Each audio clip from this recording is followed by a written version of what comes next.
तब राजा साहब ने तब हिरण्यकश्यप ने तय किया, बहुत समझाने की कोशिश की, और जब उनकी बात को नहीं माना, हिरण्यकश्यप की बात को जब नहीं माना उनका बेटा, तो हिरण्यकश्यप गुस्सा होकर के कहा कि मैं राजा हूँ और मेरी बात को अगर ये बेटा नहीं मान रहा है, तो उन्होंने अपने राज्य से उसको बाहर कर दिया और अनाउंस करा दिया कि अब इस लड़के से हमारा कोई लेना देना नहीं है। अब इस बात को लड़का बाहर रहने लगा। जब छोड़ दिए तो ये ब्राह्मण लोग फिर उसको और पिलाना खिलाना शुरू कर दिया, तो फ्री हो गया और खूब पिलाना खिलाना शुरू कर दिया। और जब खूब पिला खिला करके उसको और ज्यादा पागल कर दिए, तो हिरण्य वो बाहर ही रहता था। और उसी समय हिरण्यकश्यप की बहन होलिका नाम था, होलिका, हिरण्यकश्यप की नाम बहन का नाम था होलिका। होलिका की शादी होने वाली, शादी तय हो गई। होलिका की शादी, हिरण्यकश्यप ने अपनी बहन की शादी तय कर दिया। शादी का दिन रखा गया। ये हुआ कि कल बारात आएगी, तो बारात आने के पहले होलिका ने अपने भाभी से कहा, हिरण्यकश्यप की पत्नी को, कि भाभी हमारे एक के भतीजा है और छोटे से हम उसको बहुत प्यार करते थे, और कल हमारी शादी होगी भाभी, हम चले जाएंगे और दुनिया के लोग हमारी शादी में खाएंगे, दुनिया का पकवान बन रहा है, लोग खाएंगे, हमारा भतीजा बिना खाए रहेगा। तो भाभी ऐसा करो कि खाना बना करके और बांध दो भैया के चुप्पे, हम जाए अपने भतीजे प्रहलाद को खाना जहाँ होगा वहां पूछ करके दे आएंगे। तो माँ का भी ममता, और बुआ वास्तव में प्यार करती है भतीजे को, प्यार होता ही है, तो माँ की ममता, माँ ने कहा सही है ले जाओ। माँ ने खाना बनाया और हिरण्यकश्यप की पत्नी ने खाना बना करके और होलिका को दिया, और होलिका बड़ी प्यार से गई भैया के हिरण्यकश्यप की चोरी से गई और खाना देने के लिए। जब खाना देने के लिए गई तो वहां पूछने लगी, क्या किसी से कोई मिलता था, पूछती थी कि क्या प्रहलाद को कहीं देखा है, कहीं प्रहलाद को देखा है। तो वही ब्राह्मण फिर आगे मिल गए, उन्होंने कहा हाँ हाँ देखा है, वो गांव में है, वो वहां आगे चले जाओ, ये रोड रास्ता वो गांव में पड़ा हुआ, दारू पी करके पड़ा हुआ। तो उनकी बहन होलिका वो भाई के पास फिर जाती है, और जब वहां जाती है तो पता चला कि वहां नहीं है। तो फिर वहां ब्राह्मण लोग कहते हैं यहाँ नहीं, वो खेते में पड़ा है, वो खेते में पड़ा है। तो वो खेते में चले जाते हैं। जब होलिका वहां जाती है तो वहां घेर करके ब्राह्मणों ने उनकी इज्जत लूट लिया, उनकी इज्जत लूट लिया।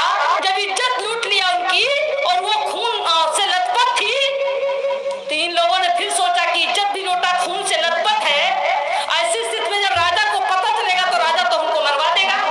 तो उसने कहा कि रात भर उसके साथ इज्जत के साथ खिलवाड़ हुआ, और सुबह भोर में 4 बजे खेत, गांव के किनारे खेत में उसको लकड़ी कंडा ला करके उसको फूंक दिया, होलिका को फूंक दिया। होलिका जल के राख हो गई, मर गई, होलिका जल के राख हो गई। और सुबह जब हुआ तो होलिका की बारात आनी थी, और होलिका घर में है नहीं। हिरण्यकश्यप राजा की पत्नी भी परेशान हुई, कहें कि अरे रात के गई थी खाना देने, काफी देर पहले दिल्ली में गई थी, रात भर बीत गया, अभी तक नहीं आई, बारात आने वाली है। हिरण्यकश्यप जाके हिरण्यकश्यप से बताती है अपने पति को कि होलिका गई थी खाना देने अपने भतीजे को प्रहलाद को, पता नहीं कहाँ रह गई।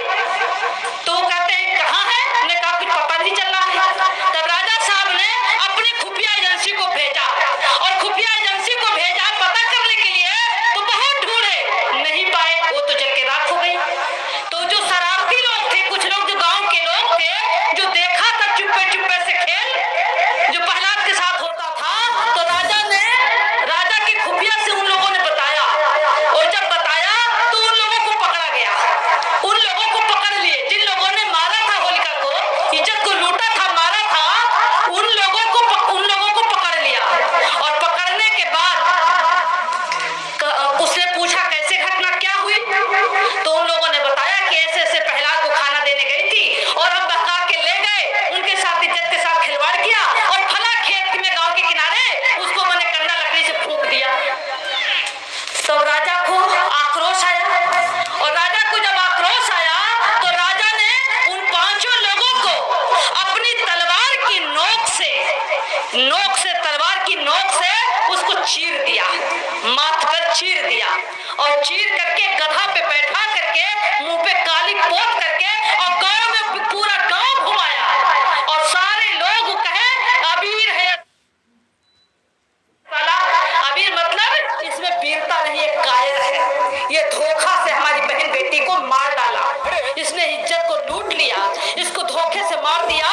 तब से अबीर लोग लगाते हैं माथे में ना, अबीर। अबीर के मतलब क्या?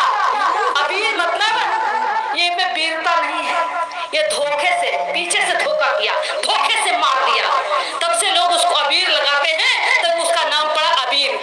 और तभी से लोगों ने कीचड़ से, मिट्टी से, जिधर वो जाता था लड़के खूब मारते थे, कीचड़ फेंकते थे। इसके बाद इधर हिरण्यकश्यप की पत्नी और उनकी माँ, उनकी बहन, गांव के पड़ोसी, सुबह भोर जब पता चलता है तो महिलाएं सब जाती हैं धूर का पुतावे करती, होलिका होलिका माता बहनी हमार होली खेलन आई।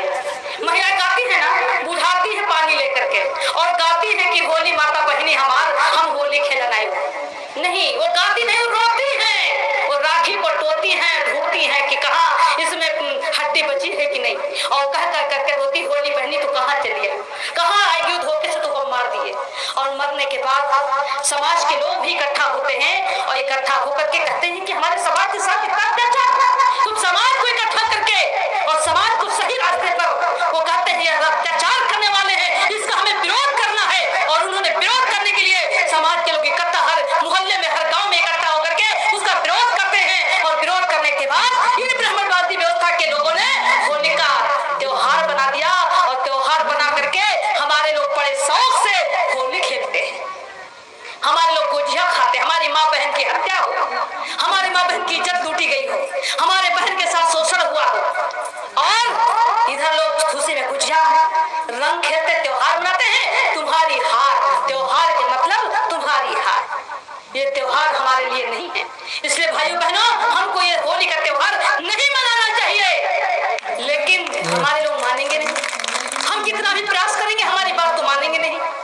मैं आप लोगों से इसलिए कहती हूँ, अपना इतिहास जानो, अपना इतिहास पढ़ो। इतिहास तो बहुत है, जितने त्योहार बनाए गए हैं, ये त्योहार